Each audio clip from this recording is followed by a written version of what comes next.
नमस्कार दोस्तों, R K study 94 YouTube channel पर आप सभी का एक बार फिर से स्वागत है। दोस्तों, मनोविज्ञान के अंतर्गत हम अभिप्रेरणा का अध्ययन कर रहे थे और अभिप्रेरणा का जो अंतिम वीडियो था उसमें हमने जॉन पी डिसेको के द्वारा बताया कि अभिप्रेरणा के जो घटक थे उसके बारे में अध्ययन कर लिया था। और अभिप्रेरणा से पहले हमने अधिगम का भी कंप्लीट रूप से अध्ययन कर लिया था। आज हम अध्ययन करने वाले अधिगम को प्रभावित करने वाले कारक, ठीक है। अधिगम को प्रभावित करने वाले कारक है। तो सबसे पहले हम अधिगम के जो प्रभावित करने वाले कारक हैं उन कारकों का एनसीईआरटी और आरबीएससी जो दोनों वर्गीकरण है उन दोनों वर्गीकरण के आधार पर इसको समझने की कोशिश करते हैं। और हम ये भी कोशिश करेंगे कि जो पीछे की सेकंड ग्रेड है, फर्स्ट ग्रेड है, इसके अलावा जो रिट की एग्जाम है उसमें किस प्रकार के प्रश्न पूछे गए हैं। तो अधिगम को प्रभावित करने वाले यदि कारक है और उन कारकों के बारे में यदि उन सारे कारकों की हमें परिभाषा याद रह जाती है उनके वर्गीकरण की, तो अधिगम को प्रभावित करने वाले जो कारक है इनसे आने वाला कोई भी प्रश्न है हमारा गलत नहीं होगा। तो हम अधिगम के जो प्रभावित करने वाले कारक है इन कारकों को एक बेहतरीन तरीके से समझने का प्रयास करते हैं और मैं पूरी कोशिश करूंगा आपको अच्छी तरह से समझाने की। तो अधिगम को जो प्रभावित करने वाले कारक है इन कारकों का जो पहला जो वर्गीकरण है इस वर्गीकरण के आधार पर जो अधिगम को प्रभावित करने वाले कारक है उनमें किस किस को शामिल किया है। जो पहला वर्गीकरण है उस वर्गीकरण में अधिगमकर्ता एवं विद्यार्थी से संबंधित कारक, अधिगमकर्ता एवं विद्यार्थी से संबंधित कारक, अधिगमकर्ता एवं विद्यार्थी से संबंधित कारक। इसके अलावा अध्यापक से संबंधित कारक, अध्यापक से संबंधित कारक। इसके अलावा विषय वस्तु से संबंधित कारक,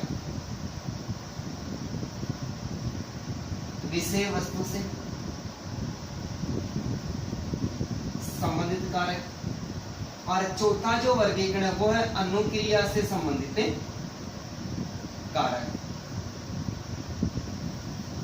अनुक्रिया से संबंधित कारक। ये कारकों का पहला वर्गीकरण है कि अधिगमकर्ता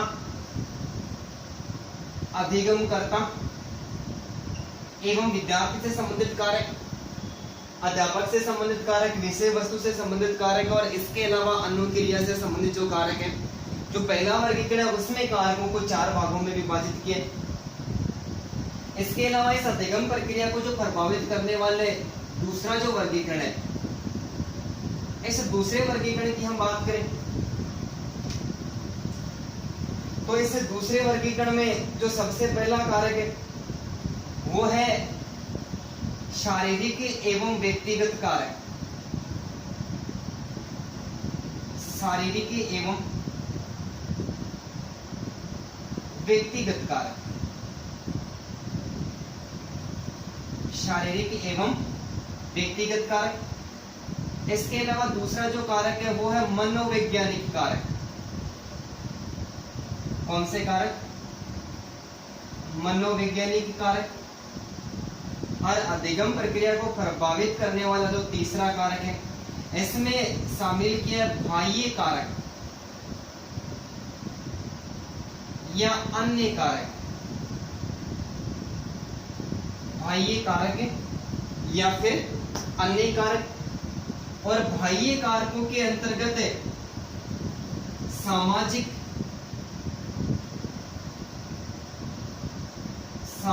कारक, पर्यावरणीय एवं भौतिक कारक, पर्यावरणीय एवं भौतिक कारक। इसके अलावा अध्यापक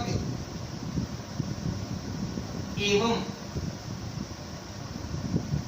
विषय वस्तु से संबंधित कारक, विषय वस्तु से संबंधित कारक।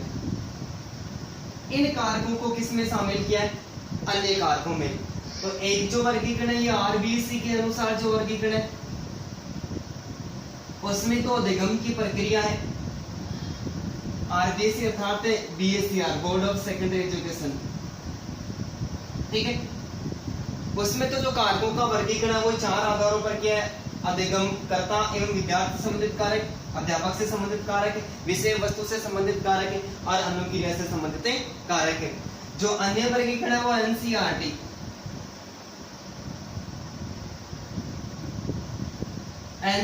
के अनुसार जो वर्गीकरण है, इस वर्गीकरण के अंतर्गत जो अधिगम को प्रभावित करने वाले कारकों को 3 भागों में बांटा है। पहला है शारीरिक व्यक्तिगत कारक, दूसरा है मनोवैज्ञानिक कारक और तीसरा है बाह्य कारक या अन्य कारक है। बाह्य कारक है जो अन्य कारक थे। इन अन्य कारकों में सामाजिक कारक, पर्यावरणीय एवं भौतिक कारक, अध्यापक एवं विषय वस्तु से संबंधित जो कारक थे, इन सारे कारकों को किसमें शामिल कर लिया है? अन्य कारक या बाह्य कारकों के अंतर्गत शामिल कर लिया गया है। अब सबसे पहले हम बात करते हैं कि इन अधिगम को प्रभावित करने वाले जो कारक हैं, इन कारकों के संबंध में कैसे प्रश्न पूछे जाते हैं, ठीक है। ये हमें यदि नाम भी याद रहते हैं, जो वर्गीकरण किया है अधिगम को प्रभावित करने वाले कारकों का जो हमने वर्गीकरण किया, इन वर्गीकरणों के यदि नाम भी हमें याद रह जाते हैं तो परीक्षा में आने वाला कोई भी प्रश्न है जो अधिगम को प्रभावित करने वाले कारक से संबंधित होगा वो हमारा कोई भी प्रश्न गलत नहीं होगा, ठीक है। जैसे सबसे पहले प्रश्न की बात करते हैं। पहला प्रश्न, अधिगम को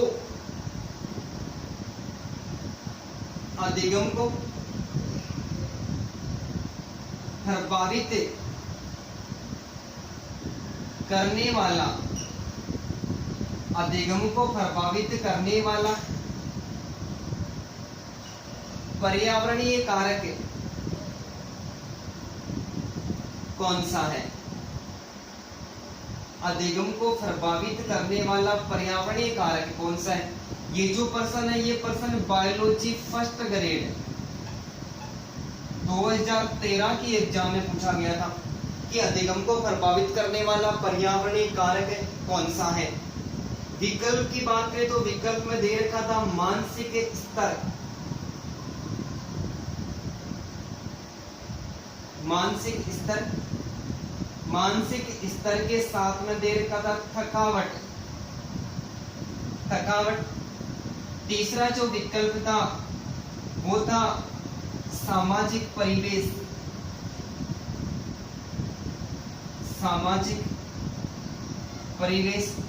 और चौथा विकल्प था इनमें से कोई नहीं,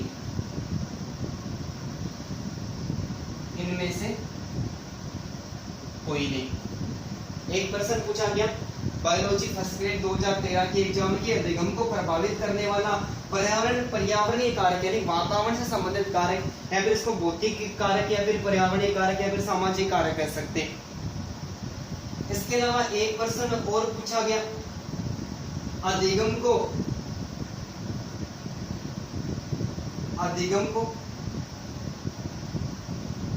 प्रभावित करने वाला, अधिगम को प्रभावित करने वाला अध्यापक से संबंधित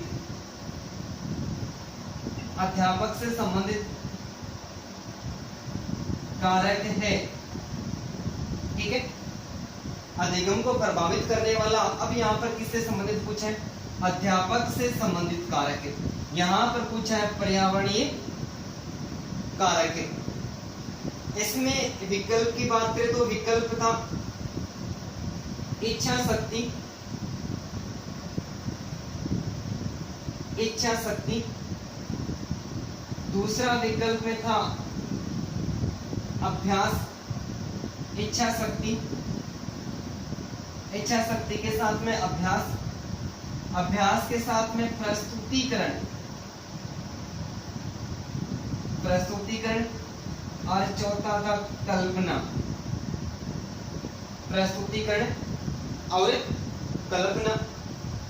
इसके अलावा एक प्रश्न 2017 की जो जिट की एग्जाम लगी उसमें ये जो प्रश्न है ये राजस्थानी भाषा की जो फर्स्ट ग्रेड की 2013 की एग्जाम में उसमें पूछा गया प्रश्न है।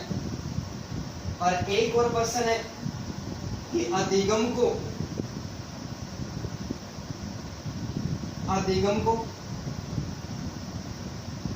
प्रभावित करने वाला व्यक्तिगत कारक है। व्यक्तिगत कारक है।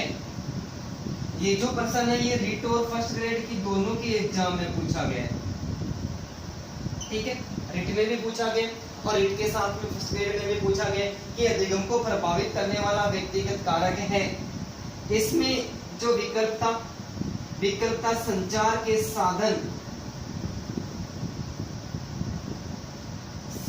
के साधन, दूसरा जो विकल्प था वो था समवेशक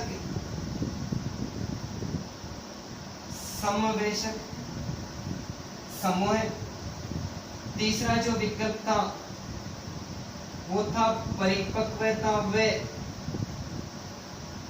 आयु, और चौथा जो विकल्प था वो था अध्यापक। चौथा विकल्प था वो था अध्यापक। तो इस आधार पर अधिगम के संबंध में 2-3 प्रश्न पूछे भी गए। पहला प्रश्न था कि अधिगम को प्रभावित करने वाला पर्यावरणीय कारक है निम्न में से कौन सा है। बायोलॉजी फर्स्ट ग्रेड की एग्जाम में पूछा गया। पहला है मानसिक स्तर और थकावट है। यदि मानसिक स्तर और थकावट की बात करें तो मानसिक स्तर और जो थकावट है वो अधिगमकर्ता से संबंधित, विद्यार्थी से संबंधित है, या फिर शारीरिक अर्थात व्यक्तिगत कारक है। कौन सा कारक है? शारीरिक एवं व्यक्तिगत कारक है। यानी मानसिक स्तर और थकावट है ये अधिगमकर्ता एवं विद्यार्थी या फिर शारीरिक एवं व्यक्तिगत कारक है।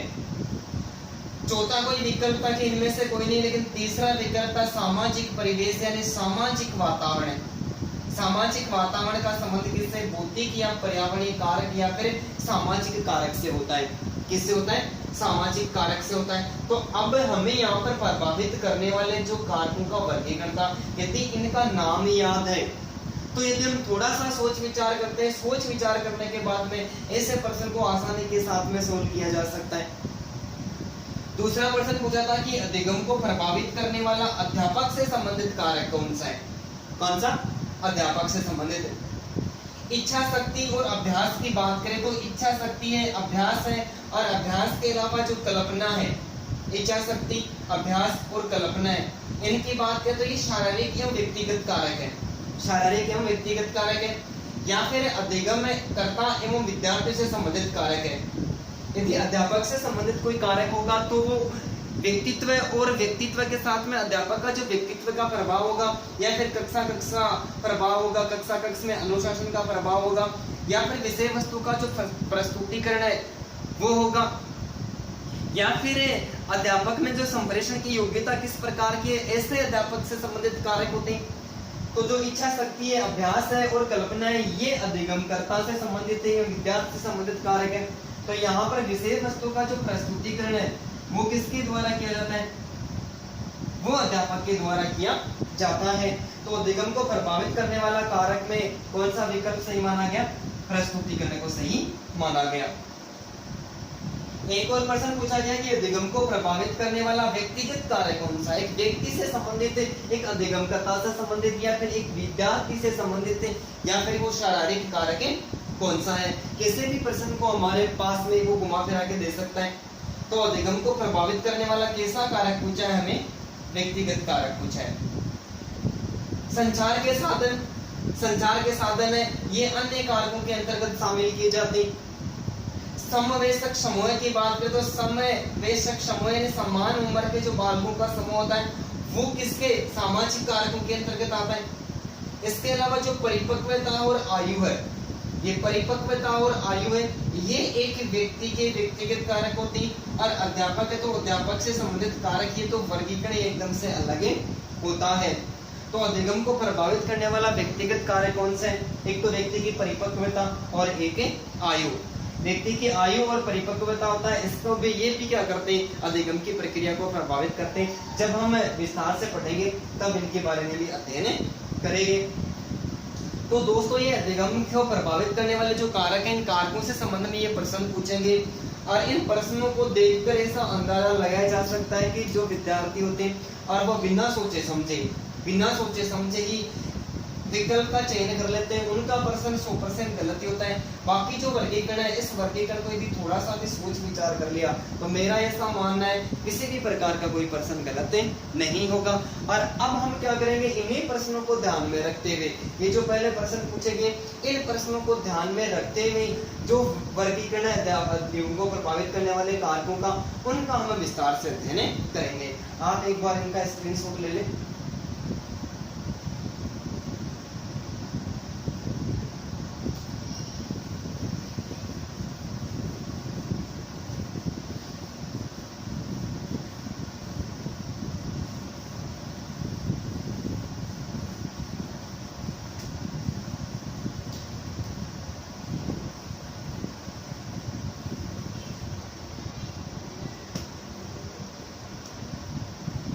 अब हम सबसे पहले बात करते हैं शारीरिक एवं व्यक्तिगत कारक।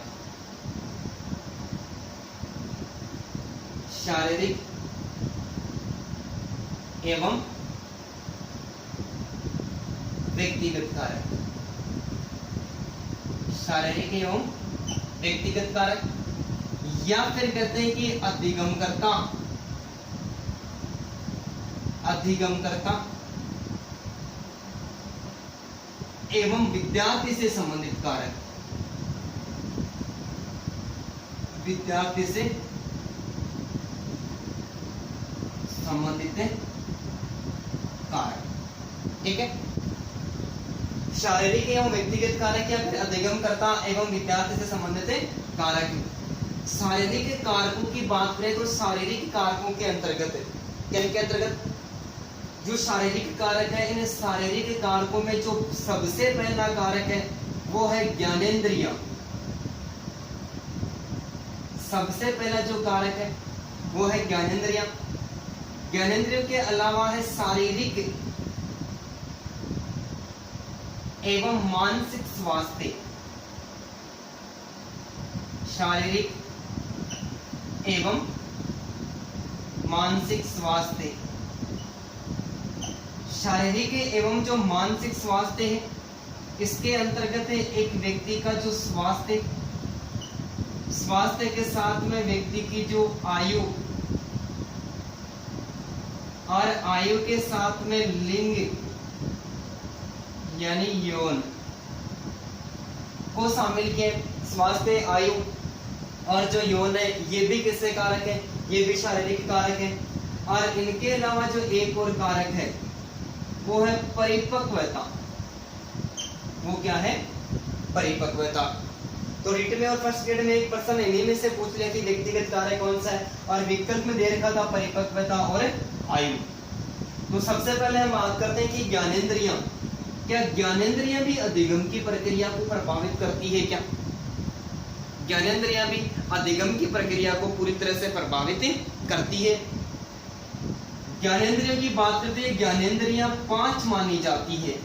क्या मानी जाती है? ज्ञानेंद्रियां 5 मानी जाती है कि बालक अपना जो प्रारंभिक अनुभव है, एक बालक जब अपना जीवन काल शुरू करता है और शुरू करने के बाद में जो ज्ञान की प्राप्ति करता है, वो ज्ञान की प्राप्ति गामक अनुभव अर्थात इंद्रिय अनुभवों के आधार पर, या फिर हम ऐसा करते हैं कि ऐसा कह सकते हैं कि बालक अपना जीवन जब प्रारंभ करता है तब वो ज्ञानेंद्रियों के माध्यम से अधिगम प्रक्रिया को शुरू करता है। यदि ज्ञानेंद्रियां भी किसी न किसी प्रकार की अधिगम प्रक्रिया में बाधा बन जाती है तो वो बाधा क्या मान ली जाती है? अधिगम को प्रभावित करने वाला कारक मान लिया जाता है। ज्ञानेंद्रियों की बात करें तो जैसे आंख, कान, नाक, त्वचा और जीव्या, ये ज्ञानेंद्रियां मानी जाती है। आंख का संबंध दृष्टि से होता है, कान का संबंध श्रवण यानी सुनने से, नाक का संबंध सूंघना यानी सूंघने से, त्वचा स्पर्श से, और जीवा का जो अनुभव होता है वो किससे संबंधित होता है, वो स्वाद से संबंधित होता है। अब इस वर्गीकरण के आधार पर, इंद्रियों के आधार पर हमें ऐसा अनुभव हो सकता है कि जो इंद्रियां भी क्या करती है, ज्ञानेंद्रियां भी क्या करती है, एक व्यक्ति की जो अधिगम की प्रक्रिया होती है, इस अधिगम की प्रक्रिया को पूरी तरह से प्रभावित करती है। कि बालक सर्वप्रथम किसी भी विषय वस्तु को देखकर या फिर सुनकर ज्ञान की प्राप्ति करता है। कैसे प्राप्ति करता है, या तो फिर देखकर करता है, या फिर सुनकर, या फिर उस विषय वस्तु का स्पर्श करके अधिगम को प्राप्त करता है। यदि बालक में दृष्टि दोष से या फिर सुनने संबंधी कोई न कोई दोष पाया जाता है, क्या पाया जाता है, सुनने संबंधी या फिर देखने संबंधी कोई दोष पाया जाता है, इसका मतलब अधिगम की प्रक्रिया क्या हो रही है, प्रभावित हो रही है। एक बालक और एक बालक जन्म से ही अंधा है, एक बालक जन्म से ही अंधा है और एक सामान्य बालक जिसको आसानी के साथ में दिखाई दे रहा है। यदि अधिगम प्रक्रिया के अंतर्गत दोनों बालकों की आपस में तुलना करें तो जिस बालक को दिखाई देता है उस बालक के जो अधिगम बना हुआ है वो अंधे बालक की अपेक्षा अधिक होंगे। अंधे बालकों के संबंध में एक रीट की जो पिछली एग्जाम लगी थी उसमें एक प्रश्न पूछा भी गया था कि जो अंधे बालक होते हैं उन अंधे बालकों को पढ़ाने की जो लिपि होती है वो लिपि कौन सी होती है, तो अंधे बालकों को पढ़ाने की जो लिपि होती है वो ब्रेल लिपि होती है। ये प्रश्न भी पहले पूछा जा चुका है। कौन सी लिपि, ब्रेल लिपि। और ब्रेल लिपि का जो आविष्कार है वो 1884 ईस्वी के अंतर्गत लुई ब्रेल ने किया था। किसने किया था, लुई ब्रेल ने।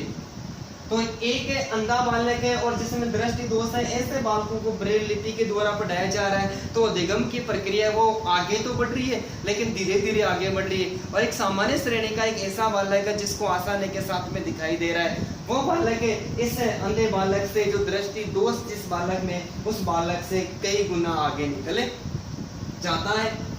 इसके अलावा जिन बालकों को मूक बधिर ऐसे बालक होते हैं जिनको सुनाई बिल्कुल ऐसे बालक जिनको सुनने संबंधी किसी न किसी प्रकार का विकार या दोष पाया जाता है, तो ऐसे बालकों को संकेतक विधि के माध्यम से पढ़ाया जाता है। कैसे पढ़ाया जाता है, संकेतक विधि के माध्यम से पढ़ाया जाता है। किसी भी विषय वस्तु को यदि अध्यापक सिखाता है, सिखाते समय क्या करता है, वो संकेत करता है और ये बालक भी संकेतों को ग्रहण कर लेते हैं। यदि कोई बालक ब्रेल लिपि या संकेतक जो विधि है इसके माध्यम से नहीं पढ़ पाता है तो अधिगम की प्रक्रिया क्या होती है, प्रभावित होती है। तो ज्ञानेंद्रियां भी क्या करती है, ज्ञानेंद्रियां भी अधिगम की प्रक्रिया को प्रभावित करती है। दूसरा जो कारक है वो शारीरिक एवं मानसिक स्वास्थ्य, शारीरिक एवं मानसिक स्वास्थ्य। तो शारीरिक एवं मानसिक स्वास्थ्य के अंतर्गत जो स्वास्थ्य होता है, ये स्वास्थ्य भी क्या करता है, एक व्यक्ति की जो अधिगम की प्रक्रिया होती है इस अधिगम की प्रक्रिया को प्रभावित करता है। स्वास्थ्य के संबंध में एक परिभाषा दी गई अरस्तु के द्वारा। किसके द्वारा, अरस्तु के द्वारा। अरस्तु कहता है कि स्वस्थ शरीर में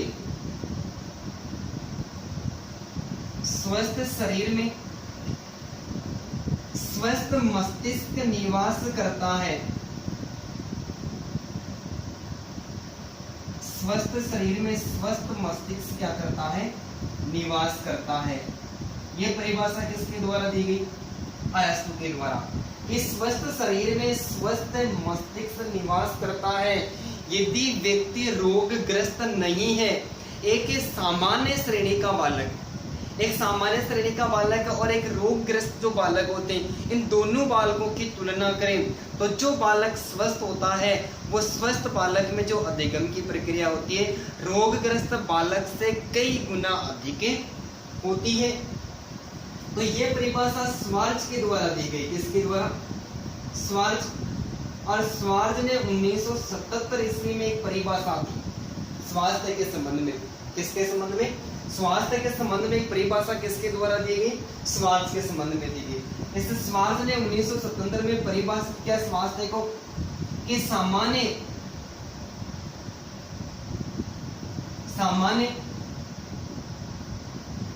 श्रेणी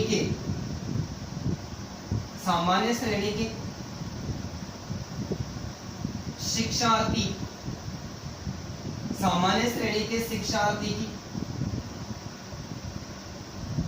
अधिगम प्रक्रिया, सामान्य श्रेणी के शिक्षार्थी की जो अधिगम प्रक्रिया रोगग्रस्त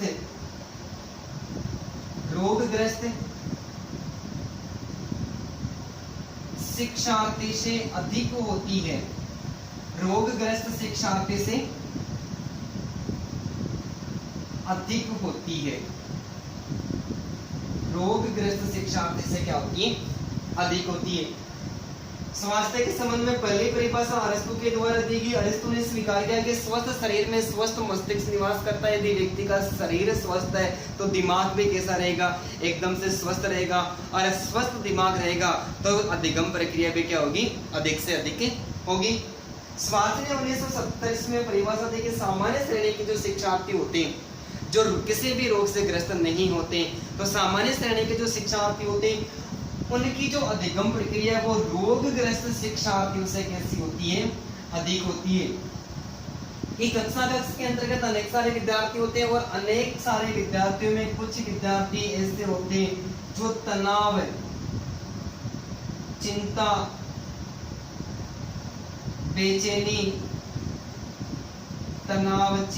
बेचैनी या फिर शारीरिक या मानसिक जो थकावट होती है, शारीरिक और मानसिक थकावट से ग्रस्त होते हैं। क्या होते हैं? शारीरिक और मानसिक थकावट से ग्रस्त होते हैं, तनाव, चिंता, बेचैनी, थकावट से ग्रस्त होते हैं। ऐसे विद्यार्थी और सामान्य श्रेणी के जो विद्यार्थी होते हैं जिनको किसी भी प्रकार की कोई शिकायत नहीं है, न तो उनके चिंता है, स्वस्थ मस्तिष्क से एकदम से न तो चिंता है, न बेचैनी है, न किसी प्रकार का तनाव है, और वो पढ़ते पढ़ते कभी भी थकावट महसूस नहीं करते। यदि ऐसे बालकों की आपस में तुलना करी जाए, सामान्य श्रेणी के विद्यार्थी और जो रोगग्रस्त, चिंता, बेचैनी, तनाव, थकावट से ग्रस्त बालक होते हैं, इन दोनों की यदि आपस में तुलना कर दी जाए तो सामान्य श्रेणी के जो बालक होते हैं, इन्हें सामान्य श्रेणी के बालकों की जो अधिगम की प्रक्रिया होती है वो रोगग्रस्त बालकों से अधिक होती है। तो ऐसा हम कह सकते हैं कि स्वास्थ्य भी क्या करता है? स्वास्थ्य भी अधिगम की प्रक्रिया को प्रभावित करता है। एक ही कक्षा का से जितने विद्यार्थी थे, आधे विद्यार्थी अपने समान समकक्ष विद्यार्थियों से क्या निकल गए? आगे निकल गए। और जो तनाव, चिंता और बेचैनी और थकावट से जो ग्रस्त विद्यार्थी थे वो एकदम से पीछे रह गए। तो स्वास्थ्य भी क्या करता है? अधिगम की प्रक्रिया को प्रभावित करता है। और ये स्वास्थ्य भी एक व्यक्तिगत या फिर अधिगम करता है या विद्यार्थी से संबंधित कारक माना जाता है। इसके अलावा आयु, तो आयु भी एक व्यक्ति के जो अधिगम प्रक्रिया होती है इसको प्रभावित करती है। आयु के संबंध में जो परिभाषा है वो गिलफोर्ड के द्वारा दी गई है। इसके द्वारा गिलफोर्ड ने 1952 ईस्वी में एक परिभाषा दी कि आयु भी अधिगम की प्रक्रिया को प्रभावित करती है। क्या करती है? आयु भी अधिगम की प्रक्रिया को प्रभावित करती है। अर्थात जो अधिगम प्रक्रिया है, अधिगम प्रक्रिया का जो प्रभाव है, अधिगम प्रक्रिया का प्रभाव है वो शैशवावस्था, बाल्यावस्था एवं किशोरावस्था, शैशवावस्था, बाल्यावस्था एवं किशोरावस्था में अलग अलग होता है। क्या होता है? अलग अलग होता है। आयु के संबंध में 1952 ईस्वी में गिलफोर्ड ने एक परिभाषा दी और परिभाषित करते हुए, आयु को परिभाषित करते हुए कहा कि आयु भी क्या करती है? एक बालक की जो अधिगम की प्रक्रिया होती है, इस अधिगम की प्रक्रिया को प्रभावित करती है। अर्थात ऐसा कह सकते हैं कि शैशवावस्था, बाल्यावस्था एवं जो किशोरावस्था होती है, इस किशोरावस्था में जो अधिगम की प्रक्रिया होती है अधिगम की प्रक्रिया एकदम से अलग अलग होती है। शैशवावस्था में बात करें तो शैशवावस्था में बालक अनुभव के द्वारा अधिगम करता है, फिर थोड़ा बड़ा होता है अभ्यास के द्वारा अधिगम करता है, और फिर और बड़ा होता है तो प्रशिक्षण के द्वारा, किसके द्वारा, प्रशिक्षण के द्वारा भी अनुभव प्राप्त करता है। शैशवावस्था में जो अधिगम की प्रक्रिया होती है, उस शैशवावस्था के अंतर्गत जो बालक होते हैं वो बालक सबसे पहले अनुभवों के माध्यम से अधिगम की प्रक्रिया को आगे बढ़ाते हैं। बालक के जो प्रारंभिक अनुभव होते हैं, जैसे एक छोटा सा बालक है और छोटा बालक किसी गर्म वस्तु को छू लेता है और छूने के बाद में उसका हाथ जल जाता है, दोबारा उस वस्तु को वो छूने की कोशिश नहीं करता है, क्योंकि अब जो उसने ज्ञान प्राप्त किया वो किसके माध्यम से किया, अनुभव के माध्यम से उसने ज्ञान प्राप्त किया है। शैशवावस्था के अंदर जो सीखने की गति होती है, सीखने की गति एकदम से न के बराबर होती है, क्योंकि विद्यालय की जो आयु होती है वो कौन सी होती है, बाल्यावस्था होती है। विद्यालय की आयु बाल्यावस्था होती है। बाल्यावस्था के अंतर्गत बालक जब विद्यालय में प्रवेश करता है और विद्यालय में प्रवेश करने के बाद में उस बालक को अभ्यास के द्वारा सिखाया जाता है, के जो भी जोड़ बाकी गुणा भाग सिखाया जाता है, उनका बार बार अभ्यास करवाया जाता है। और अभ्यास करने के कारण कुछ बालक ऐसे होते हैं जिनमें अभ्यास की जो शक्ति होती है वो एकदम तीव्र होती है, वो आगे निकल जाते हैं, और कुछ बालक ऐसे होते हैं जो एकदम से पीछे रह जाते हैं। तो शैशवावस्था, बाल्यावस्था और जो किशोरावस्था होती है, इसमें बालक की जो बुद्धि लब्धि होती है, ये बुद्धि लब्धि के आधार पर भी बालक की जो अधिगम की प्रक्रिया होती है वो एकदम से प्रभावित होती है। जब किशोरावस्था में बालक प्रवेश करता है तो किशोरावस्था के अंतर्गत बालक को अनेक प्रकार के प्रशिक्षण दिए जाते हैं। बालक में अमूर्त चिंतन की योग्यता का विकास हो जाता है। कैसा चिंतन? अमूर्त चिंतन की योग्यता का विकास हो जाता है। विषय वस्तु सामने नहीं होती, केवल संकेत ही दे दिया जाता है, तो भी बालक तीव्र गति से क्या करता है, अध्ययन करता है। तो शैशवावस्था के अंतर्गत अधिगम की प्रक्रिया होती है वो एकदम से धीमी गति से होती है। बाल्यावस्था में जब बालक प्रवेश करता है तो उसमें थोड़ी तीव्रता आती है, और किशोरावस्था में जब बालक प्रवेश करता है तो अधिगम प्रक्रिया तीव्र गति से होती है। लेकिन यहाँ पर भी जो बालक होते हैं उन बालकों की जो IQ होती है, बुद्धि लब्धि होती है, बुद्धि लब्धि के आधार पर ये अधिगम की प्रक्रिया होती है, ये प्रभावित होती है। ठीक है, तो आयु के संबंध में भी लेकर क्या किया, गिलबर्ट ने इस प्रकार का प्रश्न किया कि शैशवावस्था, बाल्यावस्था और किशोरावस्था होती है, जो आयु का असर होता है, इस आयु के आधार पर भी जो अधिगम की प्रक्रिया होती है वो क्या होती है, प्रभावित होती है। दोस्तों एक बार फिर से बात करते हैं, अधिगम को प्रभावित करने वाला पहला जो कारक है वो कौन सा है, शारीरिक कारक या व्यक्तिगत कारक कहते हैं, या फिर उसको अधिगम करता या विद्यार्थी से संबंधित कारक माना जाता है। पहला कारक है ज्ञानेंद्रिय के बालक अपने प्रारंभिक अनुभव एवं अधिगम है वो अपनी इंद्रियों के माध्यम से या फिर ज्ञानमत जो अनुभव होते हैं उनके माध्यम से प्राप्त करता है। बालक सर्वप्रथम सुनकर या देखकर विषय वस्तु का या फिर उस विषय वस्तु का स्पर्श करके या फिर उसको चख कर ज्ञान की प्राप्ति करता है। यदि इनमें से किसी भी प्रकार का कोई दोष पाया जाता है तो अधिगम की प्रक्रिया रुक जाती है और सामान्य श्रेणी के बालक होते हैं वो उनसे आगे निकल जाते हैं। तो ज्ञानेंद्रिय भी क्या करती है, प्रभावित करती है। दृष्टि से संबंधित या फिर सुनने संबंधी कोई दोष होता है तो जब कोई बालक अंधा होता है, अंधे बालकों को शिक्षा दी जाती है तो उनको ब्रेल लिपि के द्वारा अध्ययन करवाया जाता है। और ब्रेल लिपि का जो आविष्कार है वो 1884 ईस्वी में लुई ब्रेल के द्वारा किया गया था। और जिन बालकों में सुनने संबंधी दोष होता है उनको सांकेतिक विधि के माध्यम से समझाया जाता है। दूसरा शारीरिक एवं मानसिक स्वास्थ्य, तो स्वास्थ्य भी क्या करता है, स्वास्थ्य भी एक अधिगम, बालक की जो अधिगम प्रक्रिया होती है उस अधिगम की प्रक्रिया को प्रभावित करता है। स्वास्थ्य के संबंध में पहली परिभाषा अरस्तु के द्वारा दी गई। अरस्तु कहता है कि स्वस्थ शरीर में स्वस्थ मस्तिष्क निवास करता है। क्या करता है, स्वस्थ शरीर में स्वस्थ मस्तिष्क निवास करता है। दूसरी परिभाषा स्वार्थ के द्वारा 1977 ईस्वी में दी गई थी। स्वार्थ कहता है कि सामान्य श्रेणी के जो शिक्षार्थी होते हैं उनकी जो सामान्य श्रेणी के शिक्षार्थियों की जो अधिगम प्रक्रिया होती है वो रोगग्रस्त शिक्षार्थियों से कहीं अधिक होती है।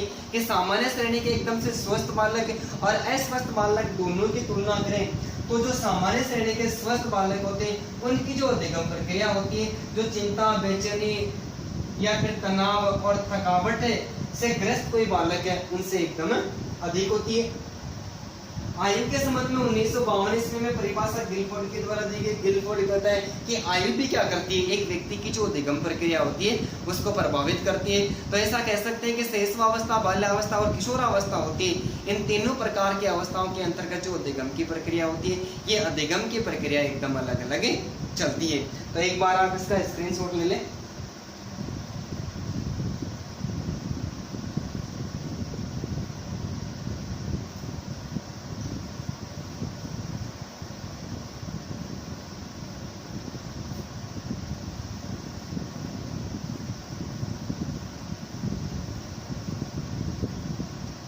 तीसरा है लिंग यानी यौन। तो लिंग के संबंध में जो परिभाषा है वो भी गिलफोर्ड के द्वारा दी गई है। गिलफोर्ड ने 1952 ईस्वी के अंतर्गत यौन से संबंधित परिभाषा दी और कहा कि यह यौन भी क्या करता है, ये व्यक्ति की जो अधिगम प्रक्रिया होती है, इस अधिगम प्रक्रिया को प्रभावित करता है। कैसे करता है कि परिभाषा दी कि लड़कियां अपने समान उम्र के लड़कों की अपेक्षा, लड़कियां अपने समान उम्र के लड़कों की अपेक्षा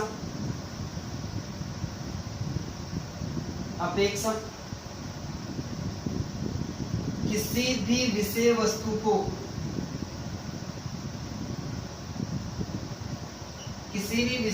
को जल्दी सीख जाती है, किसी भी विषय वस्तु को जल्दी सीख जाती है, क्योंकि औसत रूप से लड़कियां जल्दी परिपक्व हो जाती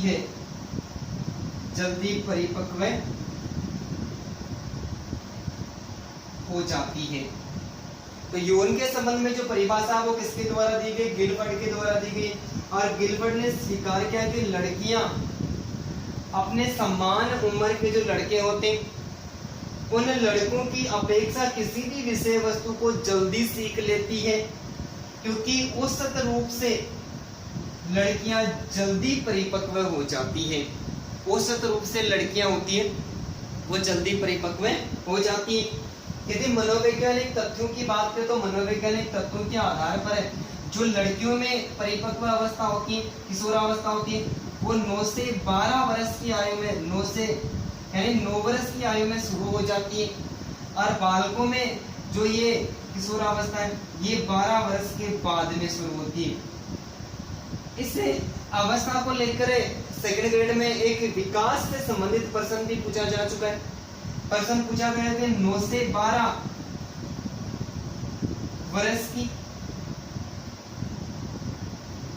लड़कियों का भार व लंबाई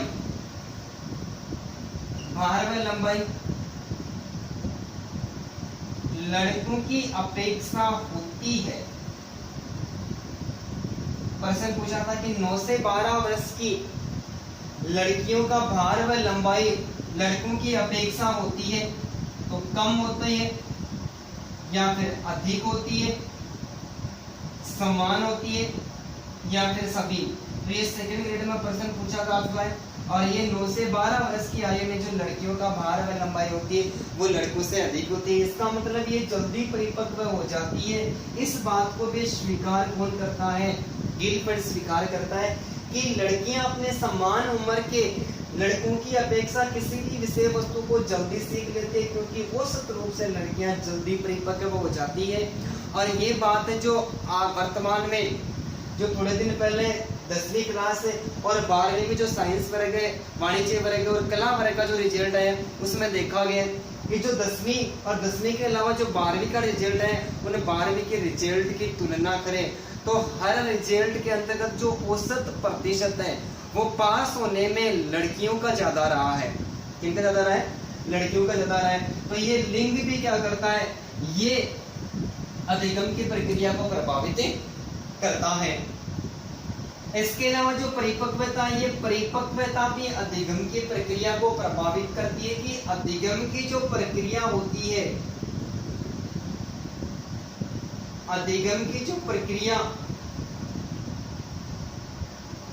परिपक्वता पर निर्भर करती है। अधिगम की प्रक्रिया परिपक्वता पर निर्भर करती है, लेकिन अधिगम करवाने के लिए जब अधिगम की विशेषता से संबंध में यदि कोई प्रश्न पूछा जाता है तो वहां पर परिपक्वता का अधिगम की प्रक्रिया को आगे बढ़ाने में तो अधिगम से परिपक्वता का कोई रोल नहीं रहता है।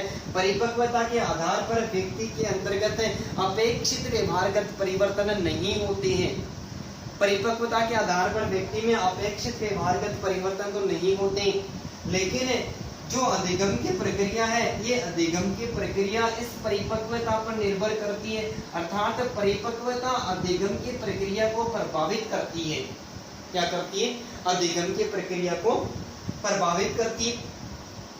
सबसे पहले हम परिभाषा की बात करते हैं कि परिपक्वता किसे कहते हैं। परिपक्वता किसे कहते हैं? तो परिपक्वता की बात करें तो व्यावहारिक जीवन की बात करें, एक व्यक्ति का जो व्यावहारिक जीवन है, एक व्यक्ति का जो व्यावहारिक जीवन है, व्यावहारिक जीवन में समाज द्वारा, एक व्यक्ति के व्यावहारिक जीवन में समाज द्वारा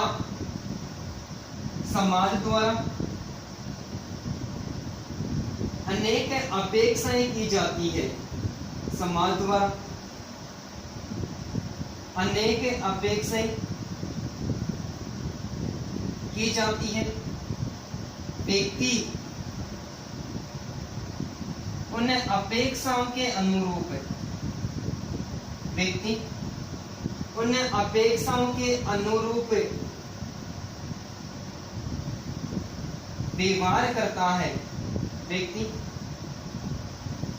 अपेक्षाओं के अनुरूप व्यवहार करता है तो उसे क्या कहते हैं? परिपक्वता कहते हैं। तो उसे क्या कहते हैं? परिपक्वता कहते हैं। कि अधिगम की जो प्रक्रिया होती है वो परिपक्वता पर निर्भर करती है। किस पर निर्भर करती है? परिपक्वता पर निर्भर करती है। अर्थात एक बालक जब जन्म लेता है और जन्म लेने के बाद में समाज क्या करता है? एक व्यावहारिक जीवन में समाज द्वारा अनेक, उस बालक से अनेक प्रकार की अपेक्षाएं की जाती है कि ये बड़ा होकर डॉक्टर बनेगा, या फिर इंजीनियर बनेगा, टीचर बनेगा, वकील बनेगा, या फिर ये चोर बनेगा। इस प्रकार की अपेक्षा करते। चोर की अपेक्षा तो नहीं करते, इस प्रकार की अपेक्षाएं करते हैं जो समाज है उनके द्वारा अपेक्षा करते हैं। अपेक्षा के अनुरूप यदि कोई बालक व्यवहार कर रहा है, इसका मतलब वो किसके आधार पर व्यवहार कर रहा है? वो परिपक्वता के आधार पर व्यवहार कर रहा है। ये जो व्यक्तिगत विभिन्नता होती है, इस व्यक्तिगत विभिन्नता के आधार पर, किसके आधार पर? व्यक्तिगत विभिन्नता, व्यक्तिगत विभिन्नता के आधार पर जो परिपक्वता होती है, ये व्यक्तिगत विभिन्नता के आधार पर परिपक्वता बालक को अलग अलग तरीके से प्रभावित करती है। क्योंकि कुछ बालक ऐसे भी होते हैं जो प्रतिभाशाली होते हैं, कुछ बालक ऐसे होते हैं जो सामान्य श्रेणी के होते हैं, और कुछ बालक ऐसे होते हैं जो मंदबुद्धि या पिछड़े बालक भी होते हैं। तो ये उनकी व्यक्तिगत विभिन्नता होती है, और व्यक्तिगत विभिन्नता के आधार पर जो परिपक्वता होती है उसका जो स्तर होता है वो एकदम से अलग अलग होता है। जो बालक प्रतिभाशाली होते हैं वो जल्दी परिपक्व हो जाते हैं, जो सामान्य श्रेणी के होते हैं वो थोड़े दिनों के बाद में परिपक्व हो जाते हैं, लेकिन जो मंदबुद्धि या फिर जो पिछड़े बालक होते हैं वो विषय वस्तु का बार बार अध्ययन ही करते रहते हैं और विषय वस्तु का बिल्कुल भी ज्ञान प्राप्त नहीं कर पाते हैं। तो ये परिपक्वता भी क्या करती है? ये परिपक्वता भी अधिगम की प्रक्रिया को प्रभावित करती है। तो ये जो कारक थे ये शारीरिक या व्यक्तिगत कारक थे, और अधिगमकर्ता के विद्यार्थी से संबंधित कारक थे। अब इसमें से किसी भी प्रकार का प्रश्न पूछेगा तो या तो इन परिभाषाओं के आधार पर हमें प्रश्न पूछेगा, या फिर सीधा प्रश्न देगा कि निम्न में से अधिगम को प्रभावित करने वाला व्यक्तिगत शारीरिक या अधिगमकर्ता या विद्यार्थी से संबंधित कारक कौन कौन से। तो सबसे पहले हमने बात करी थी ज्ञानेंद्रियां। तो ये ज्ञानेंद्रियां भी एक अधिगमकर्ता से संबंधित कारक है, जिसमें हमें श्रवण दोष है या फिर दृष्टि दोष है, कुछ भी दोष है, इस प्रकार का भी विकल्प दे सकता है। इसके अलावा स्वास्थ्य दे सकता है, आयु और परिपक्वता, इन दोनों से संबंध में प्रश्न पूछा भी जा चुका है। इसके अलावा जो लिंग है वो दे सकता है, ठीक है। स्वास्थ्य के संबंध के अंतर्गत जो स्वास्थ्य की परिभाषा दी, स्वास्थ्य की परिभाषा में जैसे बेचैनी है, चिंता है, तनाव है और थकावट है, ये भी अधिगम की प्रक्रिया को प्रभावित करने वाले कारक है। और ये भी सारे के सारे कारक कैसे कारक है, ये व्यक्तिगत या फिर शारीरिक कारक है। तो इस आधार पर जो परिभाषा हमने पढ़ी और परिभाषा के अंतर्गत जो नाम दिए गए, ये सारे के सारे नाम किससे संबंधित हैं? ये सारे के सारे नाम एक अधिगमकर्ता से संबंधित माने जाते हैं। तो इस प्रकार का यदि परीक्षा के अंतर्गत कोई प्रश्न पूछा जाता है तो वहां पर हमें थोड़ा सा सोच विचार कर लेना है, ठीक है। सोच विचार करने के बाद में हमारा प्रश्न है वो बिल्कुल भी गलत नहीं होगा, ठीक है। अब इसे अधिगम को प्रभावित करने वाले जो अन्य कारक है जैसे मनोवैज्ञानिक कारक है, और मनोवैज्ञानिक के अलावा जो अध्यापक संबंधी सामाजिक और पर्यावरणीय कारक है, उन कारकों का जो अध्ययन है हम नेक्स्ट वीडियो में करेंगे। तो धन्यवाद दोस्तों।